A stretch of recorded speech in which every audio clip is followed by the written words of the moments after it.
So you got a misfire code. Kind of like that one I had with that chick in Mexico. Well, anyway, so you got the random multiple misfire, which is a P0300. Then you got the P0301, 2, 3, 4, kind of like the same weeks my child support check was late. All right, so let's get into what causes those symptoms. These items right here commonly can be associated with the misfire. Spark plugs, spark plug wires, coil pack, distributor cap, and rotor. So you think you have a misfire.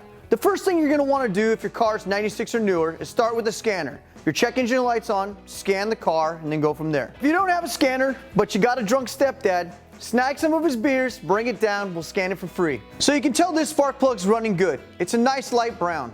That's what you want them to be. If the spark plug ends up black like coffee, or really ghost white like the stuff your sister was sniffing off the table, you're gonna have some issues. So next you're gonna inspect the spark plug wire. Check it for any cracks, check the terminals, make sure they're good inside. If your spark plug wire is showing cracks, it's kind of like showing ash crack in prison.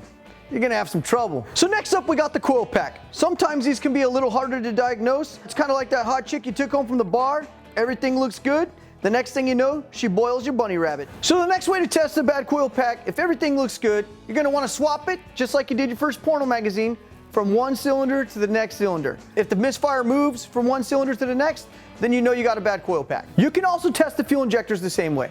So if you have an older car, you're gonna have a cap and rotor. You're gonna wanna inspect it for any cracks or any burn marks on the terminals. Misfires can cause clogged up catalytic converters, just like your toilet after a night of Mexican food. If you think your catalytic converter's clogged, you're gonna wanna do a back pressure test. To do a back pressure test, you're gonna wanna make a hole in front of the cat, just like your mom did that condom. Or you can remove the O2 sensor and insert the back pressure gauge there. If you've got more than 1 PSI, the catalytic converter's clogged. It's time to replace it.